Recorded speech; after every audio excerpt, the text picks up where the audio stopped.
are going to be products of the dynamics in your family, and they are your gift to the society, your gift to the nation, your gift to your generation and to the generations coming after you. So, my encouragement today, you want to develop a family that is kind, that has a reputation for being kind. 1, love your husband, love your wife. Be kind to your husband or be kind to your wife. Now remember what kindness means. Being of a good or benevolent nature or disposition. Be good to your husband. Be good to your wife. Isn't it amazing what marriage does to many of us? How before we marry, we're sweet, we're kind, we're nice, and then after we get married, we become irritable, okay, angry, impatient. Of course, I understand the dynamics that works within marriage, because you have two people from two entirely different backgrounds, two people with two different personalities, different experiences in life, coming together to live together. Oh my, that can be hard. You have to make decisions together. That can be tough.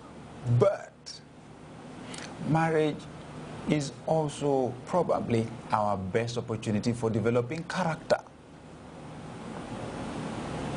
So we shouldn't waste the opportunity. Marriage should not become an opportunity for becoming a world champion warrior or for becoming the world champion in bitterness.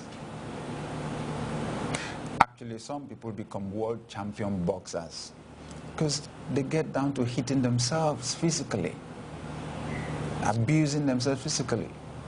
Oh no. Today is a day of healing. It's a day of restoration. If we've been traveling on the wrong road, this is the day to stop and to make a U-turn. You know why? The anger, uncontrolled anger, the quarrels, the strife will never build a family. It will tear it apart. And it will create wounds in our hearts and in the hearts of those we love that may not heal in a long time. Today is a day of healing. Be kind to your husband. Let's stop those unkind words, those harsh words, deliberately spoken to hurt. We must not give evil for evil. If not, we create a cycle, and it's a bad cycle for a family. We can break that cycle.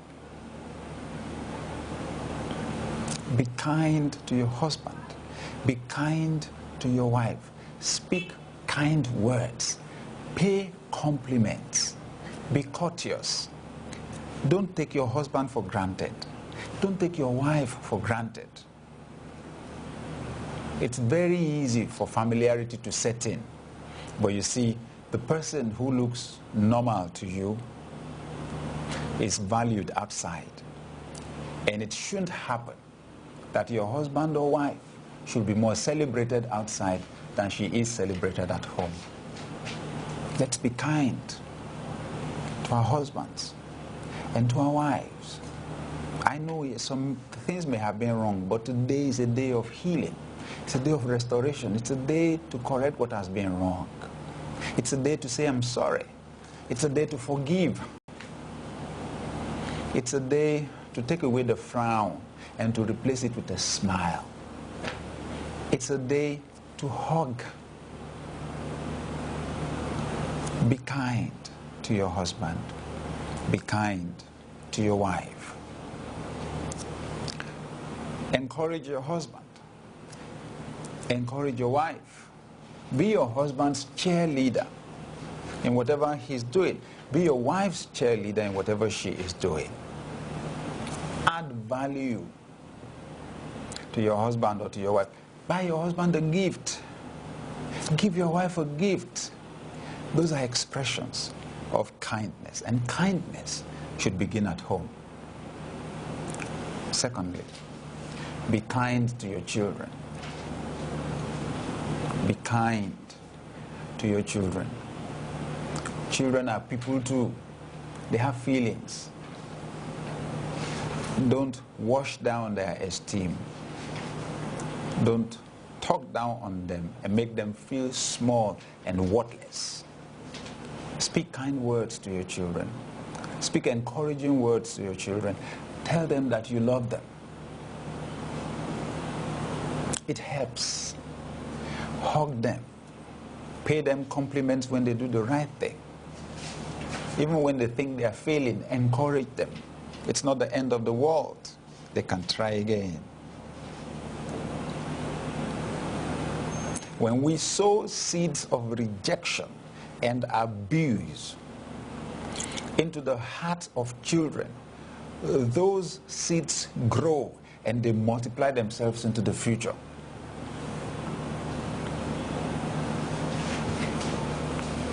May I say here at this point that actually some of us may have had difficult experiences in childhood. Our parents may have been unkind to us. Some of us stayed with guardians who were unkind to us. Some of us have grown up in environments that have been harsh. Environments where it's obvious maybe the government doesn't even care about us, the society doesn't care about us. We were helpless and help came from nowhere. We lost opportunities. And unconsciously we may realize that we have also not been able to develop the capacity to be kind to anybody or to be helpful to anybody. But today, dear viewer, it's a day for healing. It's a day for restoration. Whatever pain was put in your heart through childhood or past experiences, it may have been an authority figure. It may have been maybe a leader somewhere who disappointed you, who probably even abused you, who was not kind to you. Today, I pray that God will bring healing to your heart and give you the capacity to forgive and to move on. My mom had an experience when she was young. She stayed with a guardian who was very harsh, very, very harsh. Although in her old age, she became quite soft and nice. But when she was middle-aged, my mom was staying with her, she was harsh. She would beat my mom and sit on her. Oh, I know some of us are thinking, that must be extreme, should have called the police. Well, that was many, many decades ago. It was many years ago. Things were not the same as they are now. My mom would scream. Neighbors would come to her rescue. This woman created wounds on my mom's body, scars that are there till today.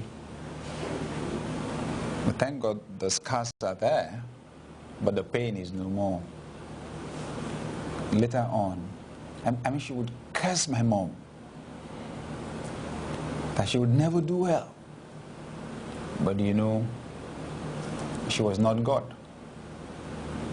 My mom turned out well and didn't repay her evil for evil. In any case, I believe that in her old age she regretted the things she did.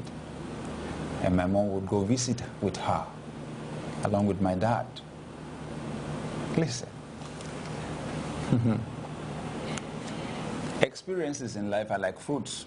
You eat the flesh, but the seeds are also there. If you're not careful, the seed of that experience drops into your heart, it will grow into your future. Many people who had experiences they didn't like in their childhood, you know, and who detested those experiences, were not careful. They were not careful. The seeds entered their heart. They're surprised that in their adult years, they repeat exactly what it was other people did to them that they didn't like. People who experience rejection begin to reject other people. People who were abused begin to abuse other